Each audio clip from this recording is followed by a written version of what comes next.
क्रांतिकारियों के परिवार के साथ जाने उनके जीवन के बारे में। इस कड़ी में आज हम आज़ादी के बाद के एक ऐसे क्रांतिकारी जिसके अंदर 7,32,000 बलिदानियों की आत्माएं थी।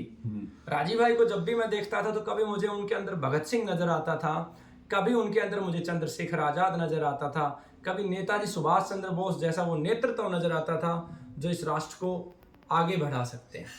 एक व्यक्ति, अनेकों कार्य, ऐसा कोई विषय नहीं था जिस विषय को उन्होंने छुआ नहीं और उसकी ज्ञान की गहराई में डूबे नहीं। अब इस श्रृंखला में हम जानेंगे राजीव भाई के 40 वर्ष से और उनके अंतिम दिन तक के कार्य के बारे में, उनकी माताजी से, पिताजी से, उनके परिवार के सदस्य से। और राजीव भाई के छोटे भतीजे भी आज मेरे साथ हैं हमारे लिए, प्रदीप भाई के बेटे और प्रदीप भाई के बेटे हैं और इनका नाम भी स्वराज दीक्षित है। और सबसे पहले माताजी आपके चरणों में वंदन। आपने इस राष्ट्र को एक ऐसा नायक दिया है, शायद ही आने वाली कई सदियों तक ऐसा कोई योद्धा इस राष्ट्र में आएगा जिसने ऐसा कोई विषय नहीं छोड़ा।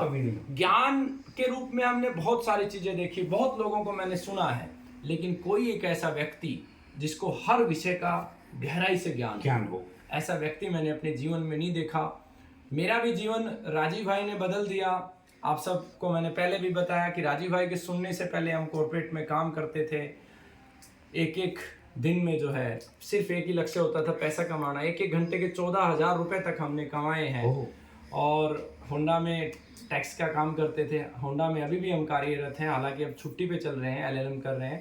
तो सबसे पहले माताजी 40 के बाद जब राजीव भाई पतंजलि में भी उसी दौरान गए हैं, तो 40 के बाद की कोई ऐसी बात जो आपके दिल को आज भी याद आती है? ये सब मैं इसलिए पूछता हूँ माताजी, मैं भी जैसे पिता हूँ, बच्चों के बचपन की घटनाएं याद आती हैं। जैसे मैंने आपको बाइक वाली घटना बताई और मुझे बहुत सारी स्मृतियाँ हैं, तो आप ऐसी कोई एक स्मृति बताएं और जिससे हम सब कार्यकर्ताओं की आत्मा को शांति मिले कि हाँ, क्योंकि हमारे पास है क्या, हम लोगों का दुख ये है कि हम कभी राजीव भाई से मिल ही नहीं पाए। मेरी तो तड़फ एक ही रहती है कि काश मैं राजीव भाई से अंतिम समय में बस ये पूछ लेता, राजीव भाई कोई एक ऐसी बात बता दो जिसे आप करना चाहते हो, जिसके लिए मैं सब कुछ लगा दूं। क्योंकि बहुत बार ऐसा होता है कि अपनी इच्छाएं भी नहीं बता पाते।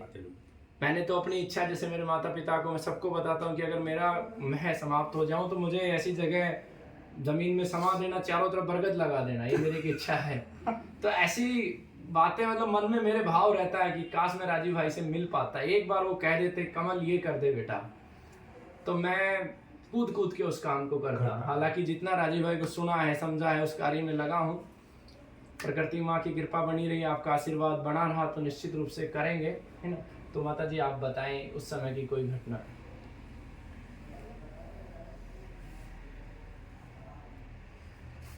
बाबू जी आपको भी अगर 40 से 44 साल अंतिम दिन तक की कोई बात याद आए जो आपको आज भी याद आती हो तो जरूर बताइएगा। भैया जी भारत भवन में रहते थे, माताजी पिताजी के पास कभी कभी आया करते थे। 30 तो आते थे और मिलके। अच्छा, कितने साल में कितने दिन आते थे? यूँ तो कभी होली दिवाली 2-4 दिन की छुट्टी होती थी तो आते थे। तो मैं साथियों को बताना चाहता हूँ कि 40 से 44 साल की उम्र में राजीव भाई थे पतंजलि में चले गए थे। अखंड माफ करना, भारत स्वाभिमान ट्रस्ट के माध्यम से स्वामी रामदेव जी और भाई राजीव दीक्षित जी ने मिलके इस राष्ट्र के लिए एक सौपन देखा था, व्यवस्था परिवर्तन का, और 2014 का चुनाव लड़ने का भी सपना था, जितना मैं समझ पाता हूँ। अंतिम सत्य तो राजीव भाई जानते, लेकिन जितना मैंने उनको सुना है, जिस उद्देश्य से वो निकले थे, पूरे भारत में भ्रमण हो रहा था, यात्राएं हो रही थी, बड़ी बड़ी सभाएं हो रही थी, 3 लाख से अधिक कार्यकर्ता जुड़ चुके थे। राजीव भाई की एक आवाज पर लाखों लोग पीछे चलते थे, प्राण देने के लिए आतुर थे। हजारों जीवनदानी कार्यकर्ता उस समय होते थे, आज भी लाखों कार्यकर्ता हैं और मरने वाले। वो दौर बहुत अलग था। ये राजीव भाई का वो दौर था जो व्याख्यान आप सुनते हो, वो अधिकतम व्याख्यान इसी दौर के रिकॉर्ड किए गए, क्योंकि वो पूरा सिस्टमेटिक था। भारत स्वाभिमान जो उसी दौर के व्याख्यान आस्था चैनल पे चलते थे, मेडिकल से संबंधित हो, मेडिकल माफियाओं के बारे में हो, सभी व्याख्यान आस्था पे चलते हैं। हालांकि आजकल आस्था पे व्याख्यान राजीव भाई के नहीं चलते, 30 नवंबर को जरूर 1-2 चलते हैं। तो उस दौर में बहुत परिवर्तन आया, एक एक व्यक्ति राजीव भाई के जानने लगा। हमारा दुर्भाग्य था कि उस समय हमने राजीव भाई को नहीं सुना था। तो माता जी, एक मेरा प्रश्न है इस विषय में, राजीव भाई का जो अंतिम व्याख्यान था भिलाई में, छत्तीसगढ़ में, जिसके बाद राजीव भाई संसार को छोड़ के चले गए, तो आपको सूचना कब मिली? जिस दिन वो चले गए उसी दिन मिली। मैंने वीडियो में देखा है बहुत, मैंने कब उस समय तो पता तो नहीं था आपको, बाबूजी को, प्रदीप भाई को।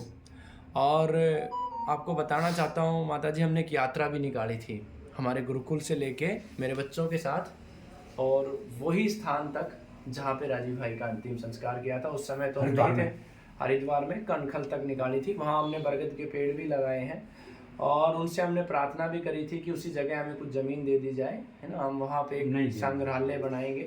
तो ईश्वर की कृपा से वहाँ तो ज़मीन नहीं, लेकिन हमें गंगा जी के किनारे ज़मीन अब मिल गई है। तो जिस समय राजीव भाई माता जी चले गए थे, अंतिम संस्कार की वो प्रक्रिया चल रही थी, एक माँ के पिता के जीवन में इससे बड़ा दुख क्या हो, दुख हो नहीं हो सकता है। मेरे तो आंसू आते हैं बताने में, बेटा क्या बताऊं। जब ये गई थी वहाँ पे जी, इससे बड़ा तो कुछ भी नहीं। अपने शरीर को त्याग चुकी थी उस टाइम को, बीच था माता पिताजी का। नहीं है जी, मरा हुआ शरीर चल रहा है, मरा हुआ शरीर। आज भी आप माता जी उनके दिल के दर्द की कहानी बहुत, सिर्फ इसलिए आप सब कार्यकर्ताओं के लिए जिंदा बैठी हैं माता जी आज भी, ताकि राजीव भाई के अधूरे सपनों को पूरा होते हुए देख सकें पूरा भारत। मेरा सभी कार्यकर्ताओं से एक हाथ जोड़ के विनम्र निवेदन है कि आज इस आयु में ये माँ सिर्फ हमारे लिए बैठी है।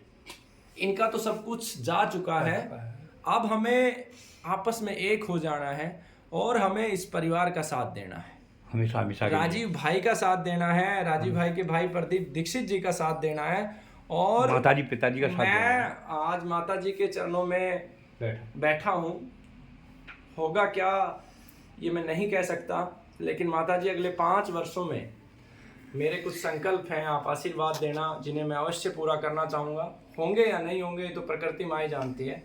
जिस गंगा माँ के किनारे राजीव भाई का अंतिम संस्कार किया, उसी गंगा माँ के किनारे एक राजीव भाई के नाम से एक घाट हम बनाना चाहते हैं, बहुत सुंदर, और वहीं पे एक संग्रहालय गंगा जी के किनारे हम बनाना चाहते हैं, जिसमें पूरे राष्ट्र के जितने भी कार्यकर्ता हैं वो अपनी अपनी यादें, अपने अपने आंसू, अपने अपने जीवन के संघर्ष लेके आए, उस जगह पे बने। और मैं चाहता हूँ कि तब तक आप इस संसार में रहें।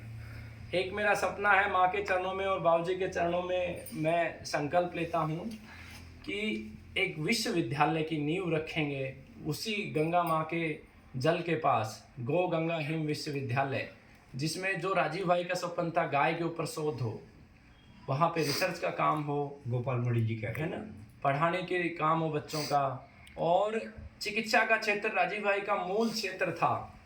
तो उस मूल क्षेत्र में भी मैं एक संकल्प है मेरा कि हमने एक जीवन चिकित्सा पत्ती की स्थापना की है। जेल के दौरान इस पत्ती की पूर्ण रूप से पुस्तकों का भी काम कर लिया गया है, और इस पद्धति को, पहले मेरा सपन था माँ कि मैं वैद्यों का निर्माण करूं, लेकिन अब मेरा सपन है कि प्रत्येक व्यक्ति को सिखाया जाए, ऐसा कोई व्यक्ति ना हो।